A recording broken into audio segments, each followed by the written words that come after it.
Hey everybody, Mind of Iggy, and I'm here just share my thoughts a little bit about things and just enjoying this beautiful weather today. It's pretty amazing.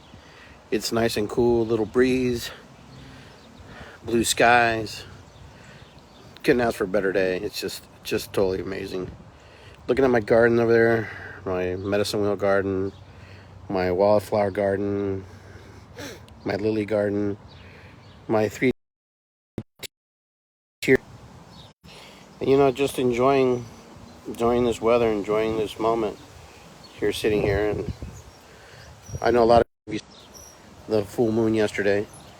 It was beautiful. The eclipse, it was nice. Um, Pretty amazing. As I like to call it, red. It was nice. But quite honestly, quite frankly, I didn't feel anything um, magical, except I got to view the magic of it. But the moon didn't really do anything for me. It didn't make me feel any different. I wasn't. I think it affects everybody differently, which is okay, and that's all right because that's the way it should be. But hey, how you doing? But sometimes we kind of buy into a lot of stuff. We buy into a lot of things that are supposed to make us feel a certain way. We're supposed to react a certain way. But I think just the awe and the majesty of it all, and noticing it, and how beautiful it is, that event is amazing.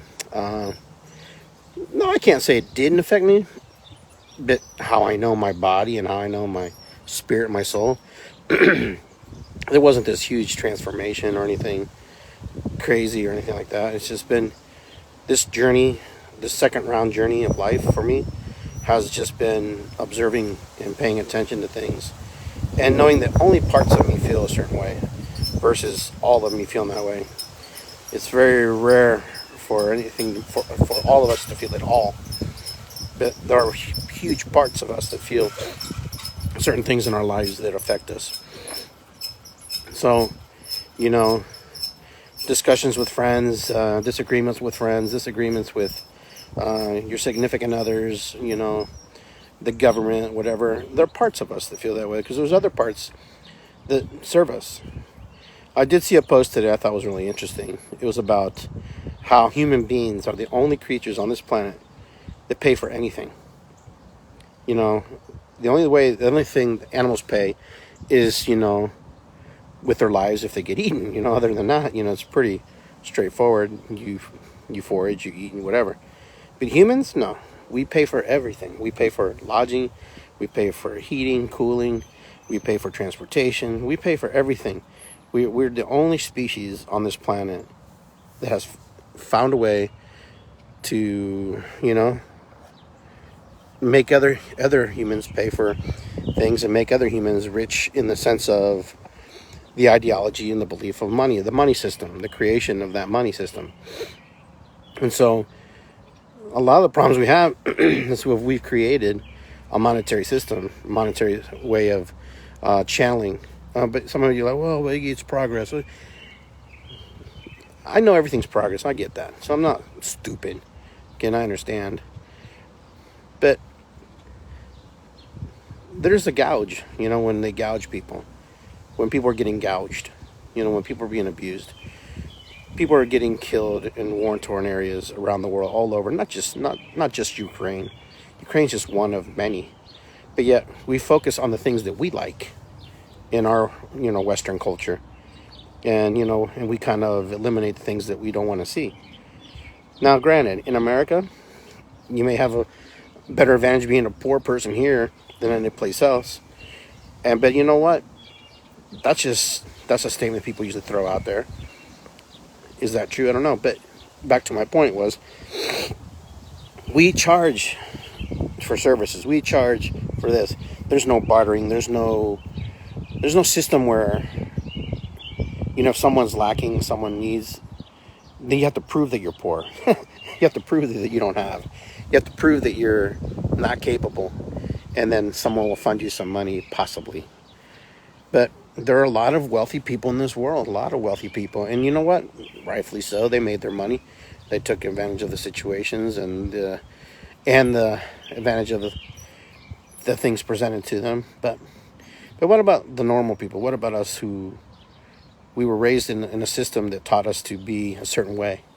And then as soon as we try to break away, so many things happen, so many factors play in. The factors of, number one, our families disassociate themselves from us because they know us in a certain light. So they act a certain way with us, and they see us. And, and that's just the way it is. Man has found a way to manipulate man, to take advantage of the less fortunate, those who don't have. The only reason we have people with money... Hi, bird. Hi. That's a blue jay. My dad's visiting. But the funny thing is just, we found a way in a system to take advantage of people. And it's been happening forever. This isn't something new. This isn't something, this isn't something that's just started. And granted, I know let me see, someone posted here something about poverty guidelines to put these services. And notice since COVID is a huge increase of population people that already can ends meet and best. Granted, yeah. But I guess my point is humans charge other humans so humans can live. And some of us are fortunate enough, we've learned how to live offside the grid and self-sustain. But a lot of us don't live like that. And let's be honest with each other. A lot of us don't live like that. A lot of us would like to live like that, but I'll tell you, that's work too. So the modern conveniences that we have, we're accustomed to having them. We're accustomed to having our vehicles. We're accustomed to having our homes. We're accustomed to have stores. If you live off the grid, to some degree, you take care of yourself. You self-sustain, and you learn how to prepare for the next year. Everything's preparation for the next year or two. You dry foods, you can foods. It's always in preparation for the next season. But here in our modern life, we don't have to prepare like that. We can just walk out this door right now. I can get my truck and go to the store and buy a whole bunch of cans, stockpile them and put them there. And when they run out, they run out. Then I go do it again. So it's just really interesting. I find it really interesting how man just takes advantage of each other. They take advantage of each other's, in the situations. There's a bird fight out here, man. Birds chasing crows chasing blue jays chasing there. There must be a hawk close by. You hear him? Let me see if I can focus. There's Lulu, and there is the crow up on the roof. Yeah. So, back to my story. My story is, how do we create, how do we do, how do we help each other? It's difficult. It's difficult because we have our own perceptions and belief systems about how we want to be treated, how we want to be acknowledged, and how we want to be. So the question is, which party gives? Which party gives? Which person gives? Which party gives? Which government gives? What person gives? Which person is willing to open the windows of healing? Which persons in which situations to help open the windows of healing? It's easy to go and say that you can get off your ass and go to work and do stuff. But everything takes time. Everything has a process in the world that's been created for us. Now, we all believe that the world that we live in is our own creation, and we live however we want, blah, blah, blah. Yes and no. It is to a degree, it's not to a degree. That way. The roads are marked in a direction for us to follow. The cars only go so many miles to so many gallons. Okay? Cars break down, you have to repair them. So everything is systematically designed to be repurposed in some way or another. Humans are also the same way. We try to eat the best we can, but we can't always eat the best we can because sometimes our financial state doesn't allow us to eat that way. And so I'm building a garden out here in my yard, creating a garden, growing a lot of potatoes and sweet potatoes and garlic and onions and stuff, because it just feels like I need to grow those things this year more than I've done before, because the state of the world is kind of complicated right now. The state of the world is like not sure what's going to happen. You know, you watch enough news and you watch enough what I call secondary hand media or YouTubings, and and you see videos of countless ships in Shanghai not even moving. I'm talking about countless, like thousands of ships just parked and anchored off the coast of Shanghai. So what do you do? What do you do with that? What does that mean? What does that mean for the world when we have dependently and independently worked together with other countries to share products and goods and services in order for us to succeed? There's stories of people in China jumping out of buildings because they have no food to eat. They would rather die than to starve, you know? Is this true? Is this a true story? I don't know. Western media won't show that. You won't find that. A lot of the news that you get, you won't get accurate reporting from it because it's not news. It's not our news. It's their news. But whatever affects one part of the world affects the other part of the world. Financially, you know, the monetary factors of that, the health factors of that, it all is affected. It's all created. It's all intertwined. It's all interwrapped in itself. So I find myself lately being a little bit removed from social engagements and just sharing, you know, energy when I feel like the energy is not being reciprocated back to me. So I've decided, you know, and it was over a course of time. It's not something just drastically changed my mind. I'll only give out as much as I'm getting back to some degree because, you know, you get tired. You get physically tired because parts of me are tired of giving to people who don't give back and don't realize they don't even realize they're giving back sometimes. You know, that could be your friends, your family, it could be everybody. I'm talking about in the whole scheme of everything. You know, sometimes I just don't want to even give back to, you know, my own government because it's like my government is just like, you know, they're just shafting us. You know, only species that pays to live, humanity. We're the only species.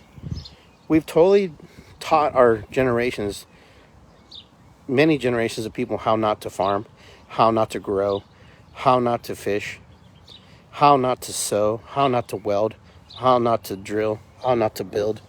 You know, we're all dependent, you know, to some degree. And so here we are, living in this world. You know, even my kids, I talk to them about, you know, they went to college a little bit, but I was talking about going to trade school. And, you know, because trade schools are powerful and, you know, there's a lot of trade work to be done. But, you know, everybody wants that golden ring, you know, after 30 years of retirement. Everybody wants the gold watch, you know. And I'm not saying everybody in the sense of you, but the ones who do want it, they want it. And it makes me sad to watch my own family and my own friends go through that situation too, where they're willing to give up time for money, and which is true. You're going to give up time for money regardless of what you do and what you're worth and what they can squeeze out of you. That's just how it works. But there's so many things out there, trades that can be learned, because right now we're behind. Our generational gap is behind. You know, my generation kind of learned a lot of stuff, but the new ones who are like 20s and 30s and 40s, a lot of those guys have not caught on to the concept that we need, you know, that kind of craftsmanship, you know, that kind of teaching. It's because we created a system where everybody has to be independent. Everybody has to be their own advocate per se, and that's fine. You're supposed to be your own advocate. But we've had so many people who want to indoctrinate other belief systems into our families, you know, other belief systems into our lives. You know, people ask me sometimes, well, why are everybody so angry about this or angry about that? It's because there are other people who are trying to project their agenda and belief systems and way of life onto their kids, and they don't want it. They're the ones that want to program their kids. They were the ones that want to raise their kids. And I say program because that's what happens. So if you wonder why there's racism, why there's dysfunctionality in society, it's because no one has gotten that idea that not everybody is made the same. Nobody is equal. We're not equal. I'm not equal. I'm I'm not even close to being equal to everybody. Sometimes I lack. Equality is not about everybody systematic. That's socialism. Everybody systematically gets something. None of us are born equal. Because if we were born equal, we wouldn't be paying, and there wouldn't be rich people, there wouldn't be poor people, there wouldn't be nothing. But nobody talks about this because everybody's afraid to step on someone's toes. Everybody's afraid. It's like the military. Why doesn't the military come to your school and talk to your kids about, getting into the army or learning about the army ways? Why? Because, I'll tell you why. Because that we can't do that. You can't tell our kids what to do. You can't tell our kids they should join the army and the military. Blah, blah, blah. Then we have a whole other segment of people saying, you know what? We want our rights, and we should teach kids to want to decide for themselves. But see, now you're overstepping other people's belief systems, other people's authority, other people's right to raise their children how they want to be raised. It's not my job to overstep another parent's belief system. The only thing I'm supposed to do is be aware and be there when there's questions that someone has. When someone doesn't have quite the answer that doesn't fit their mold. It's not my job to go out there and say, hey, there's a whole new world out here, because that's not true. The world's not new. The world's been the same. The world's been manipulating, indoctrinating, and creating and maliciously dividing everybody, to the point that we learn to divide, we learn to be malicious, we learn to harbor feelings that we're supposed to have, or we hurt people. I saw YouTube today about a guy who was talking about transgenders and all the different things, and about Florida and all this. And you know what? And he was talking about, he doesn't dislike those people in any way. That's their way of life. What he doesn't like is that other people are projecting their beliefs and their feelings, their emotions, and what they feel is right for them, for others. And it should be parents to make the decision what's right for their child at a certain age. And the child will make his decision when he gets to a certain age and decide if they're in alignment with their parent. But to tell kids that they have to be a certain way, this should be this way, as long as it's not abusive and it's not you're not hurting a child, then a parent has the right to raise their child in the most best possible way they think they can. And now the child throughout life will decide in their life what is best for them when it comes to that point. Does it come early? Does it come late? I don't know. But my point is this is why there's a lot of dysfunction, because there's a lot of people who want to project belief systems of, ideologies that people don't match with. Not everybody is gay, not everybody is bisexual, not everybody is straight, not everybody is heterosexual. Not everybody has the same beliefs. And this is what we fail to understand. This is what we fail to witness sometimes, that even though we want to give our point and give our belief about what we think about, it's like me going saying, well, you all should be shamans because, it's connection with earth and blah, blah, blah, there might be people who don't want connection with earth. Maybe they have a different connection with earth. Maybe they have a different way to manipulate and to understand and love and honor. Why? My arrogance is to say, but this is the way. No, it's not the way. That's your way. Your way is the way you feel and what you believe. It's just like organized religion. They have their belief systems and they share, and those who wish to join. We're not put at gunpoint anymore, as far as I know, like we were the indigenous people of this land used to be, to make a decision if they were going to follow the cross or not, when Catholicism was ruling the world. I'm a Catholic. I was raised Catholic. That's the system I know. That's the system that I adhere to because it resonates with me. Even though I do shamanic work and I'm in the holistic practice of things, I don't pray to multiple gods. I believe in one creation, one God, one creator. But people assume things because you do certain work, and they just assume that because you are in that line of work that you're a pagan. Oh, but no. I don't consider myself a pagan. I mean, surprise, everybody. But I've been saying this for years, so it ain't nothing new. I believe that there is a creator, there's a creation, and there's a creation story. And with that story comes all kinds of other things.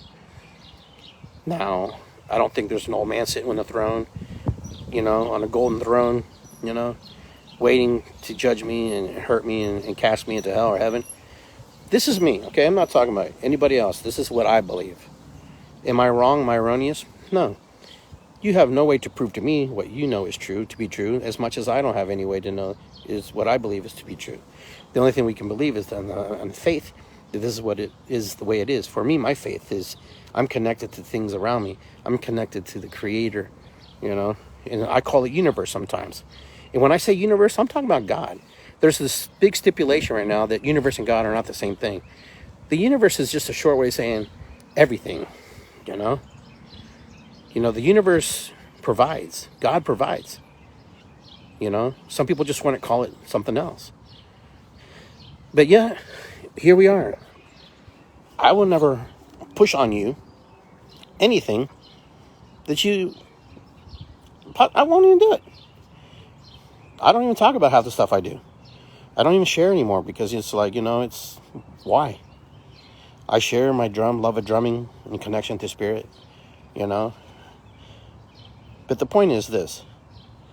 There's too many of us who want to project and push on belief systems and ideologies. Part of us feels like it has to, because that's what humans do. Part of us feel like if we don't share, then we're not being fair and honest. Relationships are things you build, and sometimes they have to go to the pot shitter, and they have to be restructured and reformatted, and sometimes they don't come back, and sometimes they do.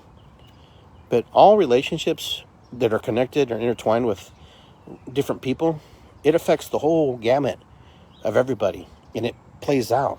One action creates a whole different reaction in the whole stream of the consciousness between the people, between the consciousness of all the people who live together, who love together, who hone in together.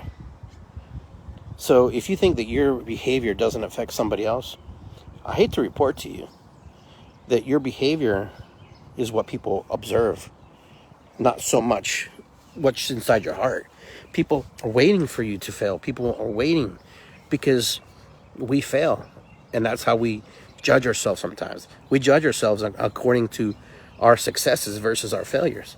We've been taught that we have to succeed and that the failures are bad. No, failures are actually very good indicators that we have a lot more work to do. If people aren't talking to you and people don't want to be around you, and if people say, you know what, then there's some indicators there. Because it happens to me. There's indicators there. But I'll tell you, it's only pieces and parts of us that feel certain ways at certain times. And those pieces and parts can become very powerful. Because there's another part of us that doesn't feel that way necessarily, but we feel like that in this moment. We feel very entangled. But all of us, when you have friendships and relationships with families and friends, all of the family members have a dynamic. And it only takes one person to shift the dynamic of the whole relationship, the whole family. And when that changes, you can't expect the things to go back to the way they were because the dynamic has shifted because of the feelings and the emotions that you've charged onto the situation. So the only thing you do is grow from that point if you choose to. If you don't choose to grow, then you have to find new relationships, new connections to move into. But the thing is, you take whatever happened in the last relationships and you move into the next one, shifting and changing. Because if you're going to be doing the same thing, you're just going to be having the same results over and over and over. And you know what? As much as we learn from successes, we learn tons from our failures. Tons from our failures. And failures sometimes are not really failures. They're just markers, indications that we just missed it by just a hair. Just by a hair. But I find so many times in family dynamics, in relationships with friends and stuff, is that we don't speak our true voice in a proper way, or we hold off sometimes. We wait too long to share our feelings and emotions. And then you harbor those feelings and emotions for a little bit, and then the other person is just assuming that everything's okay, or vice versa. That's what happens in relationships. That's what happens in my own family dynamics with my spouse and my kids and my brothers and sisters, Everybody's too arrogant and too caught up in their ego to be wrong.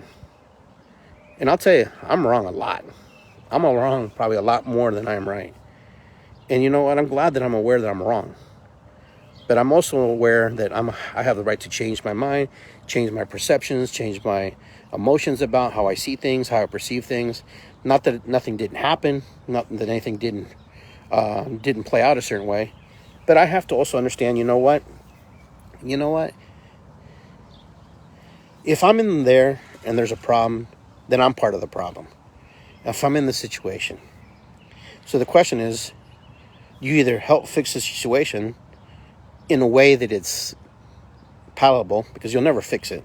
There's no fixing. It's just readjusting and remerging and reintegrating feelings and emotions about how you feel about people. But you know what? No matter what happens, yes, accountability, baby, yes. Accountability, yes. And you know what happens? It doesn't matter if you have good intentions or bad intentions or no intentions or intentions at all. As soon as we open our mouths and we share something about how we feel about a situation, it shifts the whole thing. It shifts it. It just shifts it. There's nothing you can do about it, and you have to be cognitively aware that it will shift. And it may not shift in your favor.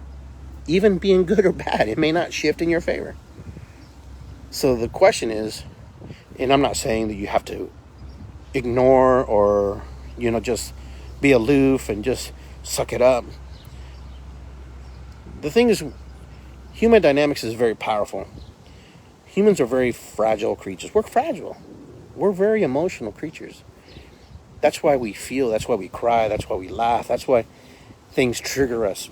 The trigger points inside of us is the biggest thing that happens to us. We get triggered, we get locked into this feeling, this emotion, because it reminds us of something that someone else did or something. And they're not even the same person. They're not even the same people. They're not even the same human being. They're not even in the same remote category as that. But yet we throw them in there. And we smash them in there with all the other mess. Because we don't know where else to put them. Because we've not been taught those skills by the people who raised us. And the people who taught us. If you're fortunate and lucky enough to go to school and learn, yeah, then maybe you have an upper hand. But a lot of the feelings and emotions, you just look at your parents.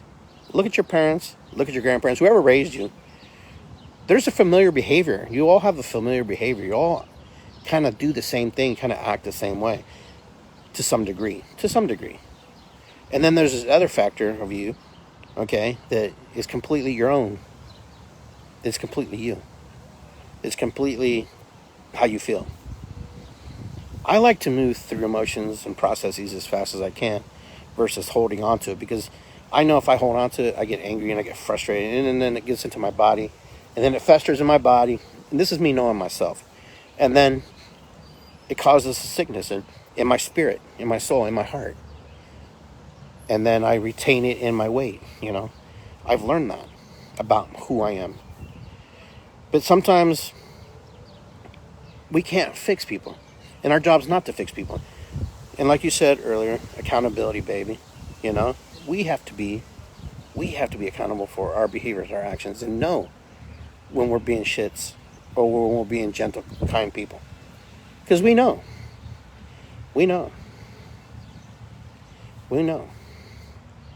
But, learning and understanding human dynamics is learning and understanding yourself.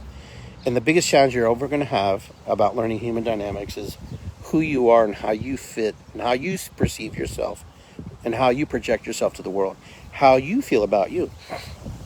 There's a lot of people who don't like themselves, and they have reasons. They all have reasons why they don't like themselves and why they feel the way they do.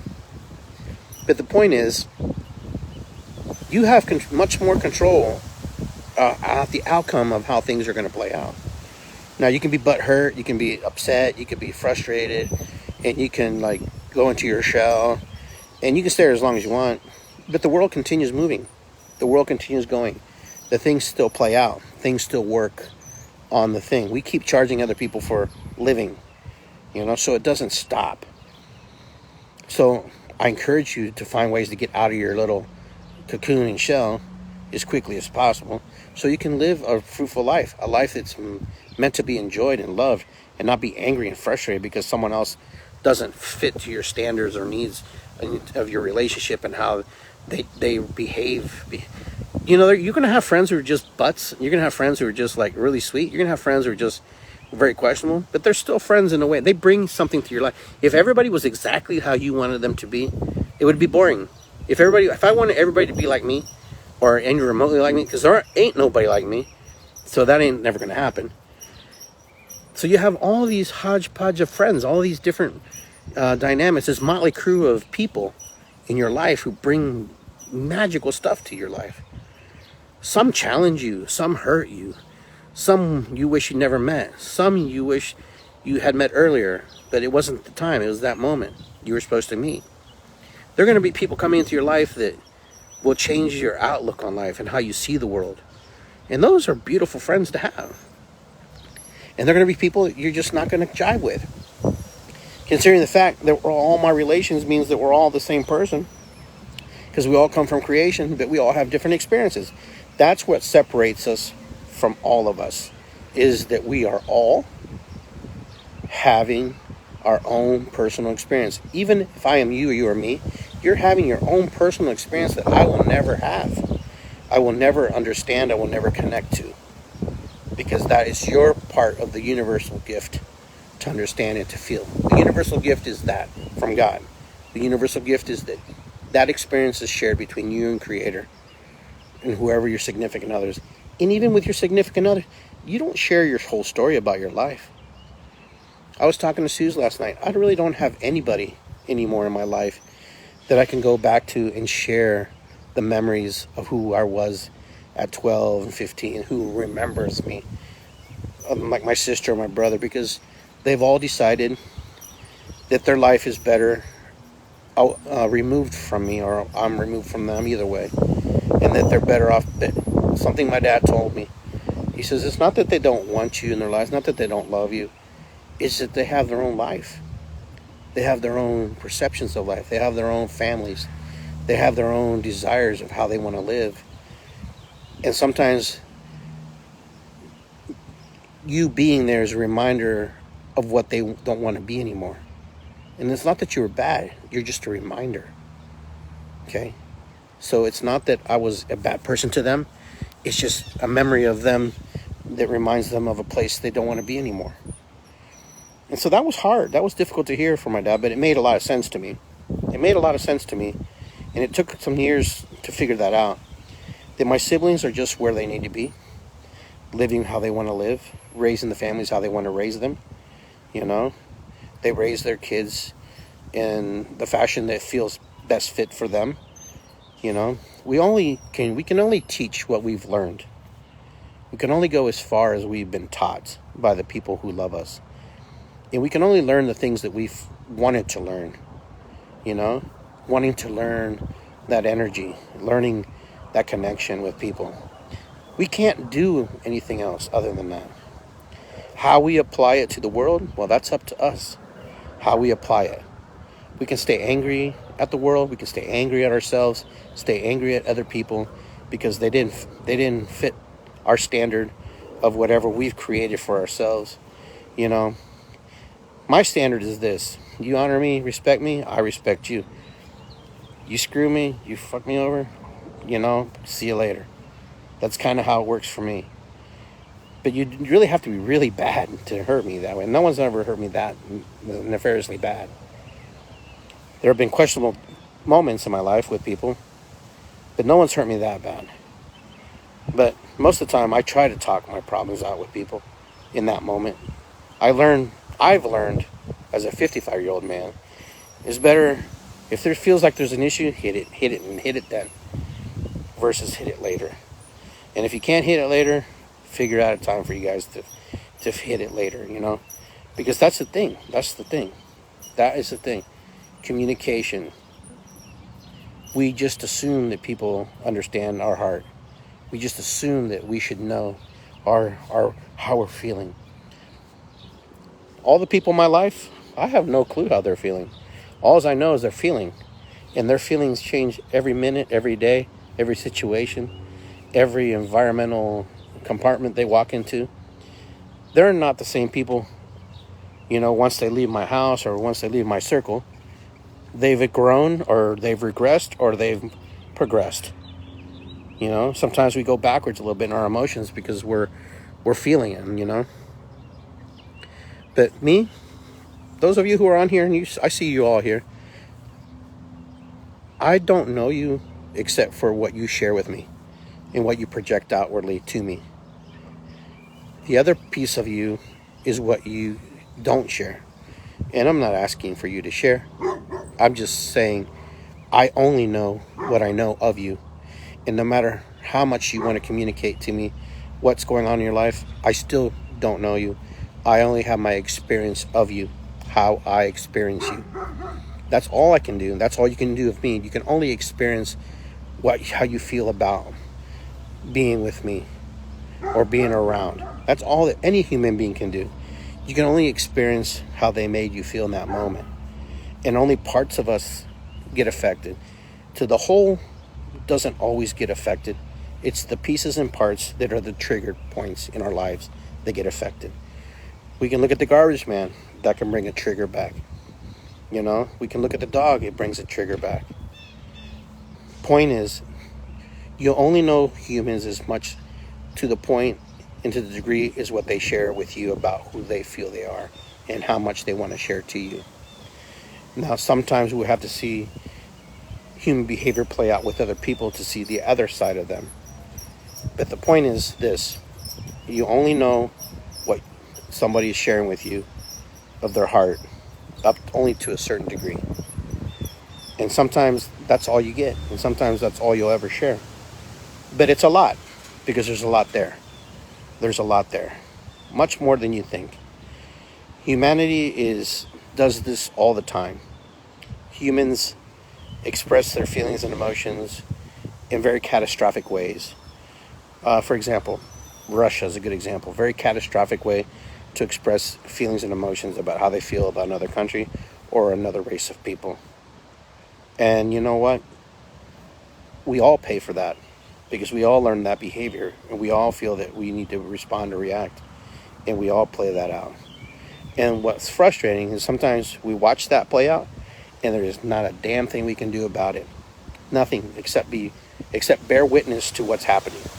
And you know what? Sometimes that's more painful to bear witness, to stand there and not be able to do anything. And to say, wow, I'm here in my cushy floating chair, and there are little children who have died in a freaking subway being blown up who just wanted to survive. But that was their destiny. And I'm going to start ending here. That was their call to destiny. My call to destiny is different. Nobody knows what the future lies.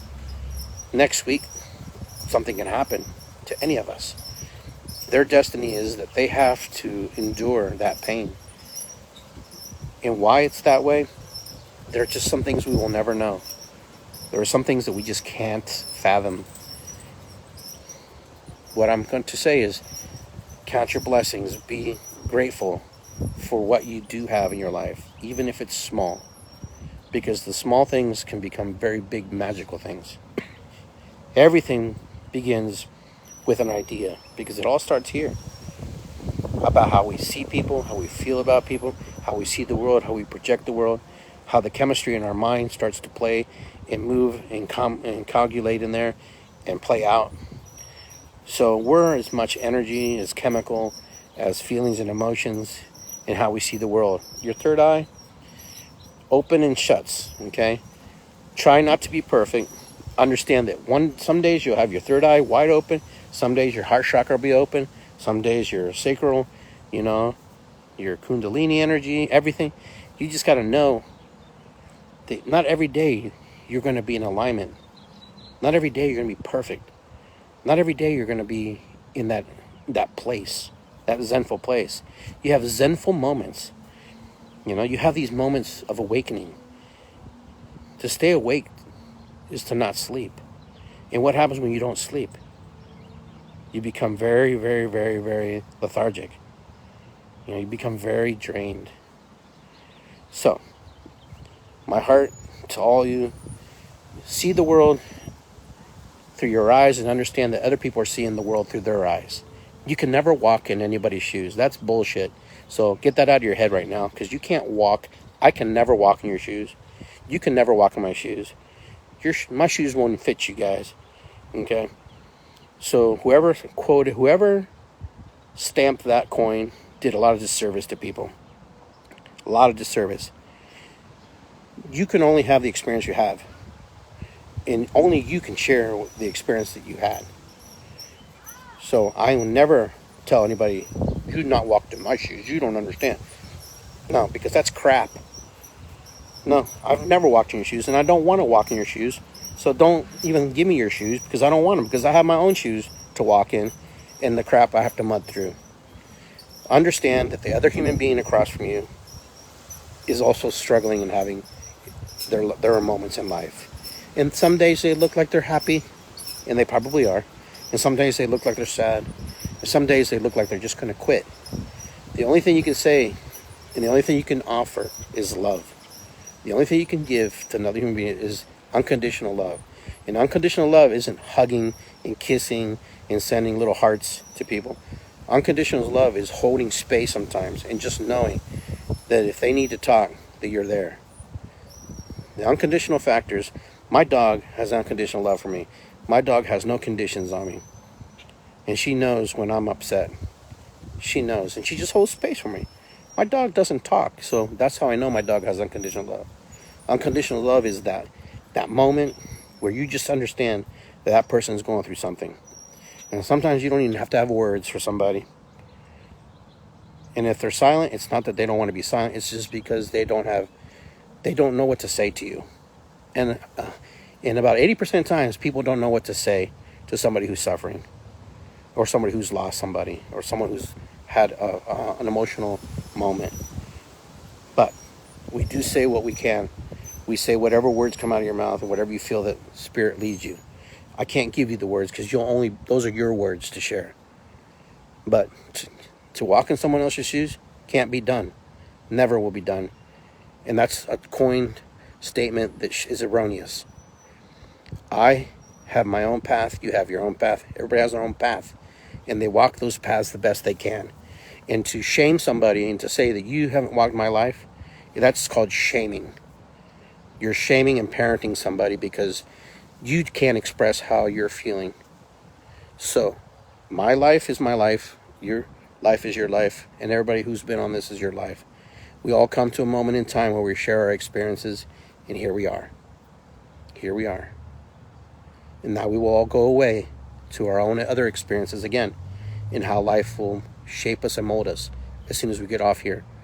We'll have new experiences, new friendships, new ideas, new philosophies, new heart openings, new third eye openings, and new things. I hope that I was able to share some feelings and thoughts with you. I hope that it helps you guys to feel a little understanding that sometimes we can't get it right. We're just human beings. Is that an excuse? No. We're made flawed. We're designed to break down. We're designed to have moments of frustration and sadness. We're made to laugh and cry. We're made to eventually die and deteriorate and go back to the earth and become dust. That's our journey. When it happens, that's what we don't know. So, as I always tell all my friends, it's not what you do, it's how you experience everything. And how you're going to ride that ride. Because we came into this earth, and we're going to leave this earth. Everything in the middle is up to you. To how you want to feel, and how you want it to be. How you want to experience that. It's really up to you. No one else can decide that for you. Only you. If you want to be miserable and shitty, then that's what you're going to get. You get what you put out. I'm a firm believer of that. Vibration and affirmations, it's all vibrational energy. So whatever you're vibrating out to the world, you're receiving back. So this is why I'm enjoying my moments in life. You know, after being in this situation of near-death experience, my life has been different because I saw nothing. There was nothing except for me in the space. There was no God, there was no angel, there was no ancestors. It was me in the space. And me making the decisions if I wanted to live, how I wanted to live, how it's going to be, and how I want to be. And you know what? That scared me more than anything, because that means that if I truly want something to work in my favor, then I need to get my ass in gear. Then I'm the one that can only, shift the energies and how I feel about other people, how I feel about the world, how I feel about my situation, where I want to be next, what I want to do next, and not being fearful. I was not ever afraid of death, except for a moment in time. A part of me was afraid, and I'm going to say that part of me was. But then there was another part of me that was like, well, we're here, and I couldn't meditate. Those of you who remember my story, couldn't meditate. I had to really be in my own body. I had to be in my own mind. And you know what? That's hard. Sitting there in the silence, and wondering and pondering things. And, it's a gradual stepping out. I'll be honest with you. I'm not the same person that a lot of you know. You all have a different perception of a guy who was in December, who was going through a whole bunch of different things. This new version of me is evolving. This new version of myself is different. I know I'm different. I feel different. I sound different. And the words that come out of my mouth are different. And the beliefs that I carry are in constant flux and challenge. I was pretty sure of certain things, but I'm not sure of anything now. The only thing I'm sure of that I like in the direction I'm going now, I like the direction of new growth and new possibilities, because that's what I'm creating now for myself. New growths and possibilities to see the world differently, to share the world differently. And you know what? It's kind of exciting, but it's kind of like challenging too, because the old parameters of some of the things that I used to do don't fit in the parameters that how I see things. What are those? I can't really give you a definite, finite answer to that, but I just know that they don't fit. But I am excited what happens from here out. I am excited to where my growth will take me. It means that I have more life to give, more life to share, more things to, ponder and think about. And you know what? If I was to die tomorrow, then so be it. It's my day. And like the natives would say, it's a good day to die. Yeah, it's a good day to die. And I said that in the hospital. It was a good day to die. Because in that point, that first half of my life, before I got sick with COVID, I had lived up to the point where I needed to live and experience the things I needed to experience. Now I'm in this new journey, this new evolution of myself, this new kind of like nonchalant, if it's falling apart, well, it's falling apart. Not a whole damn thing I can do about it. But I'm not walking in anybody's shoes, and no one's going to tell me to walk in their shoes. That's one thing that's changed. That's one thing that, even if you're in pain and suffering, that's your journey. That's your pain and suffering. I can only have empathy for you and hold space for you that it's not feeling good. I wasn't like that before. Before I was like, I try to understand where you're coming from. I can't do that anymore. I can't condone that anymore, that behavior, that excuse that you are not growing, or you're not going into a new area of your life because you're still stuck in stuff. Because it's rewriting our story, and I'm trying to rewrite my story in a positive light, in a positive way, with negative segments popped in between there, because that's the reality of life. Life fucks you sometimes, and life grants you beautiful gifts. And so, being frank, sorry that I use the crass language, but you know what? Sometimes that penetration, to understand what's going on in someone's head, and this is why it's the mind of Iggy. This is why Iggy is thinking. This is why I'm always challenging myself to do better, to create better, to be around better. If I'm better, then better things grow. It's like the garden. I'm the garden. I got to take care of my garden. If I take care of my garden gives me bounty. If I take care of this garden, this spirit, this soul, this body, and then it gives me bounty until the day it can't give no more. All right, my friends, I think I've spoken enough. And I'm going to go to my garden and plant some of the plants I have. And I will talk to you guys soon. I appreciate you all. I hope that some of the things made sense, and you just take what you need to take, what resonates with you. If you don't agree with me, that's fine. I wasn't asking for an agreement. I was just wanting you to see things from a different light, from a different perspective, different point of view. All right, peace and love. Take care. Be well. I will see you soon, and I'll see you at the next drum circle.